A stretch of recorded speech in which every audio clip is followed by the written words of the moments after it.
Good morning, everybody. Bom dia, bonjour. As far as the French goes. For those that don't know me, my name is Will Anders. I am the president and board chair here at the Brazilian American Chamber of Commerce. It's a great pleasure to welcome all of you here today. Again, for how many years now we've been doing this? At least two. But for 5 years now, we welcome Abrinq here. Together we love Together Brazil. We are happy to welcome all of you here this morning as we host an event for Abrinq's latest publication, ESG Agenda and the Social Impact in Companies. Obviously, the term ESG has become somewhat controversial from time to time, but I think for all of us who live in this world, we know how important it is and how, no matter who's president in any country, this is something that's always going to be talked about, and we're going to have to continue to focus on making this world a better place. Fundação Abrinq, for those that don't know you, is a leading nonprofit organization that aims to defend the rights and the exercise of citizenship for children in Brazil. I want to say a special thanks to all of you from Pace University, especially our kid, the Professor Shu, who's here again with us. It's a pleasure to have all of you here with us, and so thank you again for being here. Thanks for the word about me. I don't speak English because I have no time to study. I work all the day, I work 18 hours a day, and I love it. Sorry about my English. My name is Sinésio Batista Costa, and I'd like to begin by thanking you for all being here, and especially the Brazilian American Chamber of Commerce for partnership and opportunity to hold this event.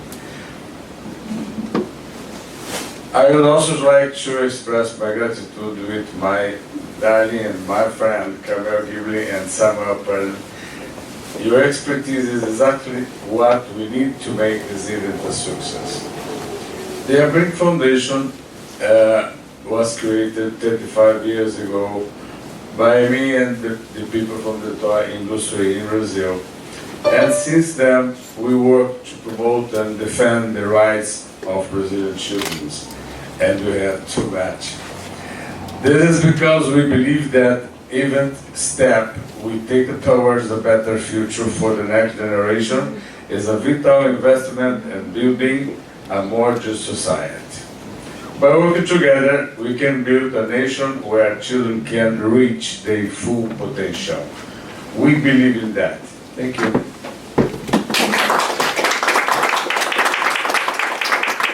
ESG, nowadays people talk a lot, and it's important about the environment part. But we are asking people to see the importance of the S. So human development to childhood is most decisive phase. The government is important, the society is important, but the companies they have their role in this future to develop a better environment, talking about people. And the pillar of ESG is supporting children. It's a real positive impact. We sent to 140,000 companies the link for the survey, and we got the answers from the industries, the majority, 32%, and commerce in general, 16%, and other sectors. This mainly is part of our formal donors, actual donors, prospects, so we sent them the link with the survey. And 90% the companies, they know what ESG is, and 89% say that they incorporate the ESG agenda into their business strategy. I think they know what it is, they incorporate, but again, I think there's more in terms of the E and G. Governance is very a strong issue in Brazil. The majority, they say they support organizations, NGOs, 76%. The others, they have their own projects. And I always say to companies, you can use Abrinq Foundations or your social department. You don't need to start your own projects and institutes, but part of them, 20%, they think they better to create their own projects. And we asked them, why don't you invest more? And they said that because their financial problems or not the only reason, but it's a good reason to invest. And part, I think that they say they have almost 90% of financial donation, and I think part that we can develop a little bit more the companies, and they need to see that it's an opportunity, volunteering. So when they ask their employees to be part of a project, it's very good for them and the image, and I think Carmen is going to talk a little bit about this. And so the majority, so it's not exclusive financial, they can do financial, gift in kind, and volunteer. And which issues they want to invest or they prefer to invest: education, environment, and health.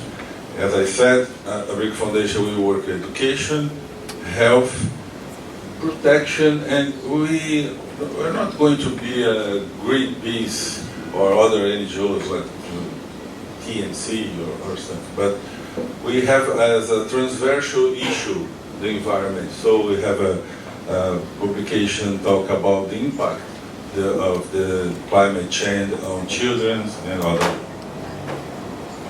Here, 90% invest in children and adolescents.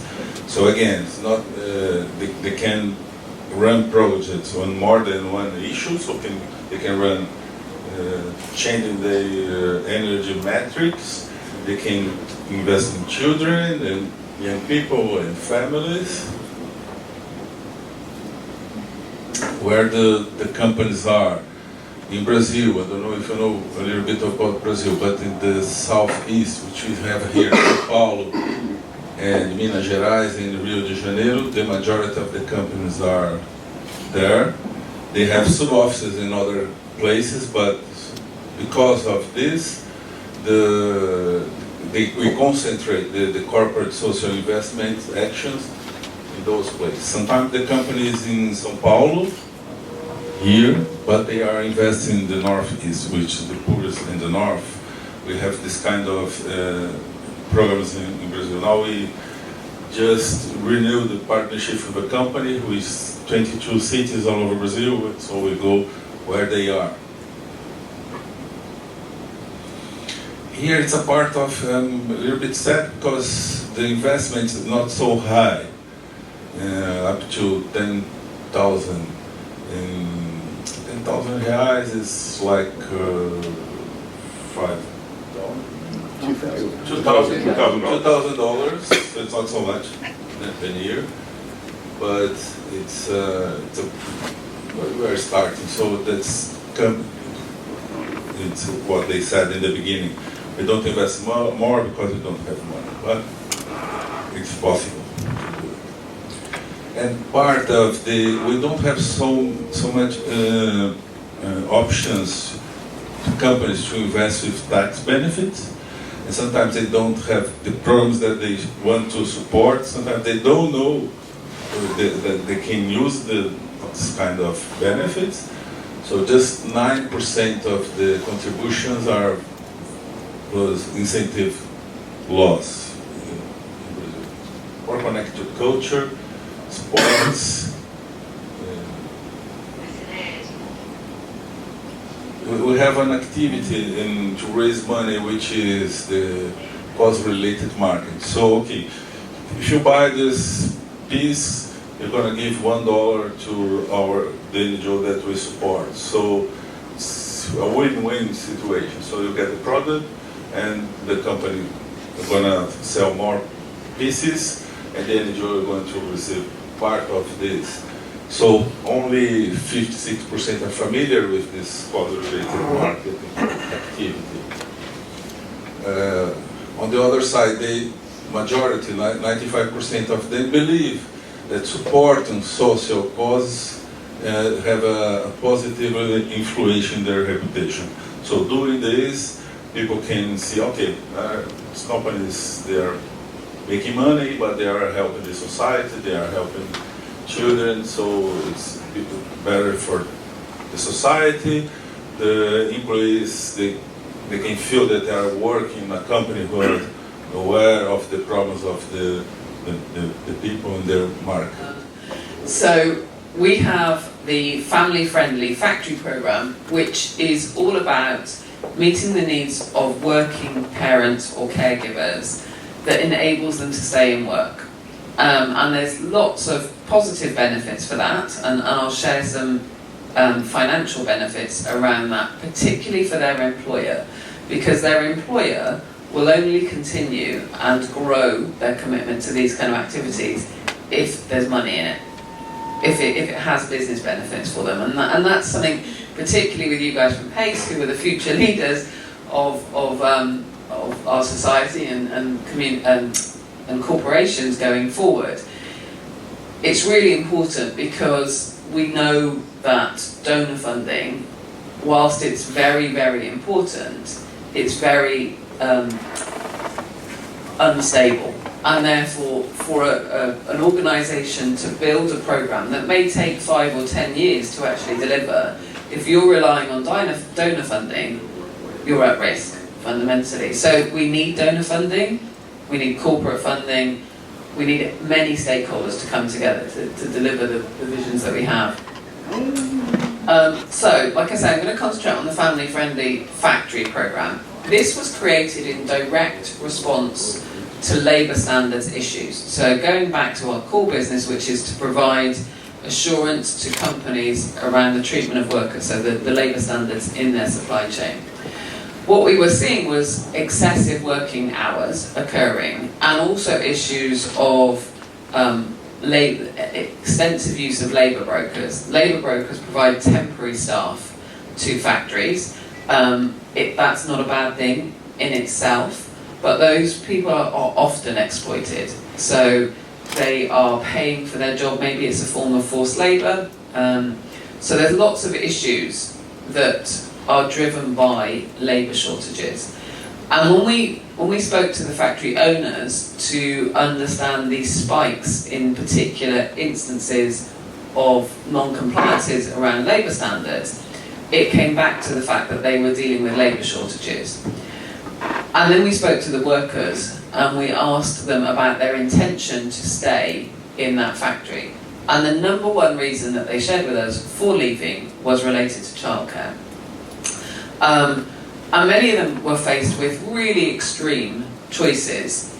Either mind your children and stay at home, or go to work and potentially leave your children in a very vulnerable situation. And I'm talking very young children being left locked into their apartment at home while their parent does at least a 12-hour shift, and they've got no choice because it's that or poverty. So when we spoke to the workers, it became very clear that if we could work with their employers to help them access childcare, that we could move the dial on worker retention and attraction rates, and that would have significant benefits. And it's worked. And I'll share some of the financial significant benefits in a moment. But the family-friendly factory program has 4 kind of key elements. One is all around policy, so we work with UNICEF to influence the policies that an employer should put in place in the workplace. And that will cover things like parental leave, access to breastfeeding facilities and so on, so a whole range of things. Family-friendly spaces, more of our amazing branding, but that is our childcare program. So that's working with factories and communities to establish childcare facilities that workers can access at no charge. So there's no charge for the workers. Parental training, and it's beyond just parental training now, it's also education and caregiver training.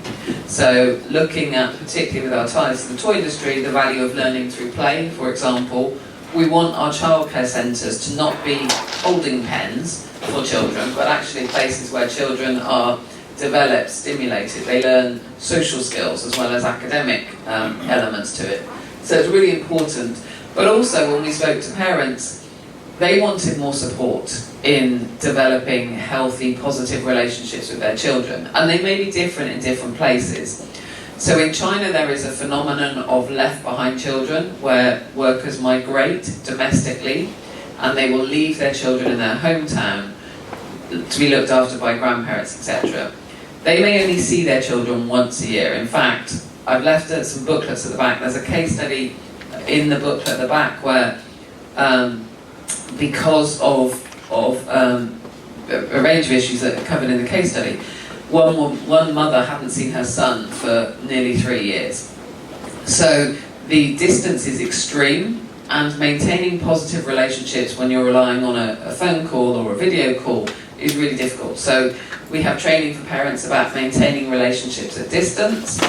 In Mexico, a lot of the parents were asking us for help in how do they have a conversation with their teenage children about avoiding cartels and drugs and etc. So it's different in different parts of the world.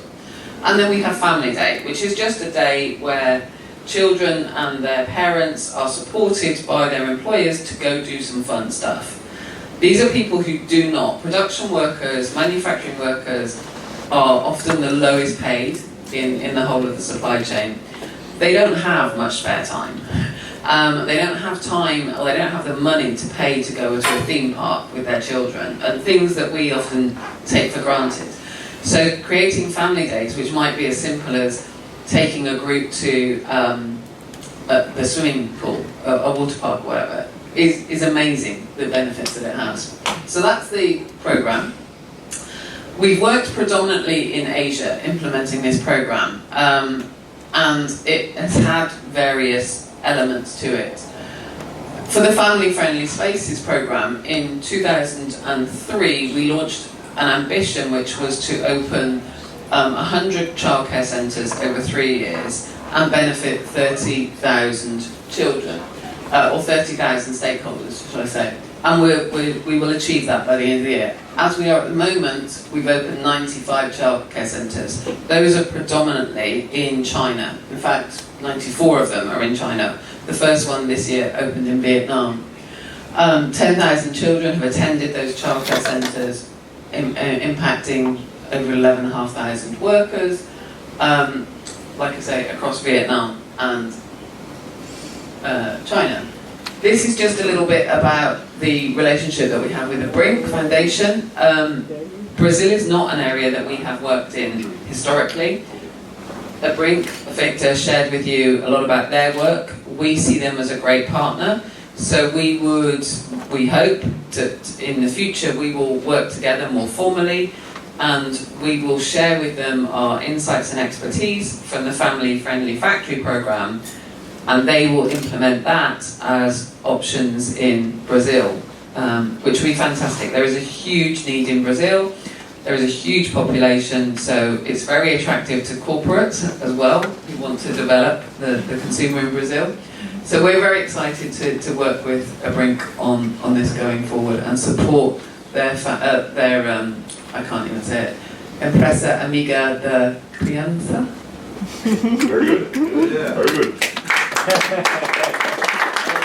Good morning, especially the college students who got up particularly early, probably for college students, to come here this morning. I want to thank the Chamber of Commerce for the invitation this morning, and I just want to spend a few minutes talking about Love Together Brazil, which, consistent with the Chamber of Commerce right now, all of our, or 99% of our efforts are focused in Brazil, and really build on some of the stuff that Carmel and Victor talked about how hard it is to do nonprofit work, and some of the things that we've been able to do to be successful over the last 10 years when you look at this and really play into the ESG and figuring out how hard it is to actually get money from corporations or money from individuals to support your efforts, regardless of how meritorious you think they are and how important they are, not only for the individual communities that you're dealing with, but really for the health of the country and the health of the global society. Love Together Brazil has been around for about a dozen years, and really, I'm not going to read you the slide, you can see it. We're all about providing services to the northeast portion of Brazil, the Sertão region, specifically areas around Pianco, We'll get into some statistics later, but this is an area of extreme poverty where you'll see the basic original function of Love Together Brazil was simply to provide clean drinking water to the community there, which clearly would be the basis for leading to more sustainable living conditions, including agriculture, including manufacturing, including all the various expectations, whether you're in the US or France, that you need for a community to survive, and things that people in America and in France take fully for granted. As you can see here, our impact over those dozen years, really providing fresh, clean water to over 150,000 people. A lot of what then got built up, once you provide drinking water, once you provide the ability for these communities to survive, you can then start getting into things that will help them thrive.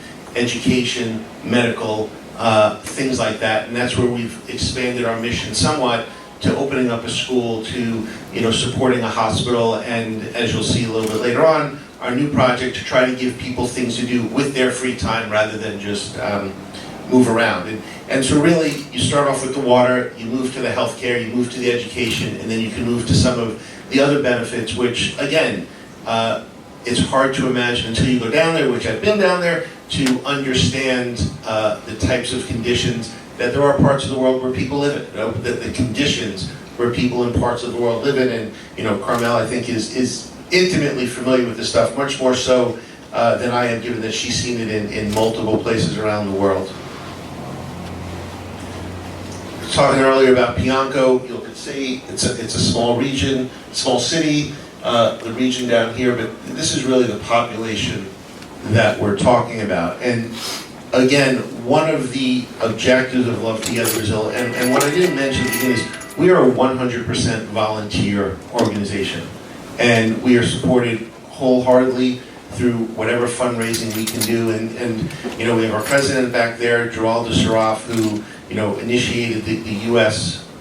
organization in affiliation. We have offices in Sao Paulo and in New York, and everybody here is a volunteer. My full-time job is a hedge fund guy, is in investment management. So to me, this is a labor of love and what we try to do. And it is one of the difficulties, as Victor and Carmel talked about trying to get financial commitments. A lot of times you have to rely on goodwill and really finding a project that you are committed to and spending your time doing it. And that's what I talk about. You really need people who are going to believe in the project that you're doing. It's why we've been so successful. It's why we've been able to put together an organization that on very limited funding has been able to deliver the services and meet the objectives that we've set forward. And hopefully, as you build this, you accelerate. Obviously, with every organization, the COVID years set back the efforts to grow, where you get a little momentum and then you basically had a world shut down, where you then had to take a step back, whether it was in the factories or in some of the other organizations. It was extremely, extremely hard to build. Then you have to get your momentum going again. And fortunately, that's where we think we are, and we hope to continue moving forward, building those basic building blocks for the people. As I said, volunteers. It's real hard to get people like me, like Geraldo, with full-time jobs who are looking to do this, to do all the work, which is why, as you can see here, we've been very successful. All of the kids you see here are a little bit younger than you. They're mostly high schoolers, a couple of college kids, maybe a couple of kids younger, but they've been extremely helpful and effective in garnering support, whether it's from donors, whether it's from corporations, to working with them, because they sort of see kids and they say, hey, this is going to be a good effort. These are all American kids, by the way. These are not the Brazilian kids that we are primarily helping. So they could be any of you, whether you're doing it here, you go back to France, you do it, or any of our adults. Definitely take advantage, or we found it very advantageous to take advantage of helping children, by also using some of these privileged children to help us get to where we want to be. And really, this is where you get into it, where you can see the difference that we're able to make, where if you look at the numbers up there, whether it's in reais, I always mess up that word, reals, hihas, hahas, or whether you look at it in dollars, what we've been successful at is getting in-kind contributions from corporations, something that Victor talked about earlier, where you get the donations in kind. a large part of our effort is building wells. We had contributions of the equipment, the labor, the heavy equipment. When we're building a school, we're getting donations of the concrete, the supplies for the school, the food that we use to feed the students. When we're building a hospital, we're getting donations of healthcare goods, beds, sheets, imaging equipment. That we found has been much more successful for us than just going out to people saying, hey, please give us $100,000, please give us 100, hey, Haz. And to do that, and that's really, when you look at it, 100% of what we do, the cash goes into it, but that's really just a conduit to helping us go out and get in kind. And we found that that has been sort of our sweet spot. And right now we're in the process of our biggest project, trying to build a community center in the town of Pianco. And I apologize if you're getting feedback on this, I can't tell from over here. That a lot of that, or basically all of it, is in-kind donations. Where you see the foundation, we're getting that cement, those supplies donated. And that's really on the ground, whether it's here, companies in the US, or companies in Brazil, making that commitment to provide that material. And I would say it's what differentiates us a lot from many of the charities that we see up here, where they're basically knocking on your door asking you for a financial contribution. And it sometimes becomes hard. Certainly during the COVID times, it was impossible. During the COVID times, people actually had a lot of extra supplies laying around because they weren't able to use them. So we actually were able to take a good advantage of that. As you see down here, you know, the land, the construction start, and the total invested in construction at this point to get this community center up and running. So from the standpoint, from the standpoint of, we've had panels with the Brazil Chamber recently that have talked about AI, have talked about cybersecurity, and it feels like corporates really intuitively grasp the risks of both adopting these technologies, but more so falling behind, you know, other parts of the world in terms of their adoption.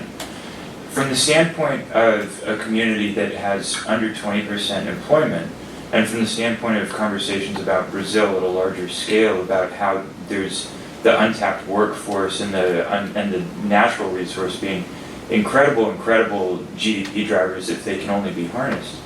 You, Carmel, pointed to specific examples of a factory that's able to improve its business outcomes just by incorporating more sustainable business practices. So, of course, it's a little bit of a jump to talk to a given factory versus an entire country's economy. But what do you think is the gap between the risk perception of falling behind on these major technological advancements versus shoring up your entire country's economy and you know, for the better of the systematic long-term growth of the entire, you know, entire ecosystem? So I'm not a very tech-savvy person, but I do think AI is something that is an incredible opportunity for particularly lower income, less developed communities around the world. I watched actually something while I was here about a lot of the AI tools that we all, I mean, you see them marketed now to kind of, you know, which makeup should I buy or whatever it is, and you know, we're all, and I'm sure you guys are doing it, but it used to take me a long time to think about writing an article for a publication. I now just pop a few words into ChatGPT or whatever it may be, and I get the outline of it back in seconds. So that technology is very accessible to all of us, but it's not accessible to everyone around the world. And I think there is a huge opportunity through things like the community centre in Pianco, to make that kind of technology available to people, because they will have the greater benefits from it. I think corporates will embrace it and will move it forward. There's a bit of, are we scared about it? Because I honestly believe some jobs won't exist. Well, I'm sure they won't exist through AI, but there will be great opportunities that come from it too. So I'm not an expert, but I know strategically within our business, we're asking the question, how can we reduce the cost of the core of our business, which is labour standards? You know, we look at millions of data points around wages, working hours, machine production, working times, etc. Surely AI can do all that more efficiently. And we can put our resources then, which are very skilled, into different areas that actually lift communities up. So, but I do think we need to make those tools more accessible and find community initiatives where we can deploy them. I think that's really important. I want to thank everybody again for being here. Congratulations to the great panel. Congratulations on the agreement. It's the history in the making here at the Chamber. We have a lot of food still, coffee, so please help yourselves and let's make a little networking sessions here, because now you know who you're talking to and what you can ask. Maybe you prefer to ask them privately. Again, thanks for being here with us. Professor, always great to see you.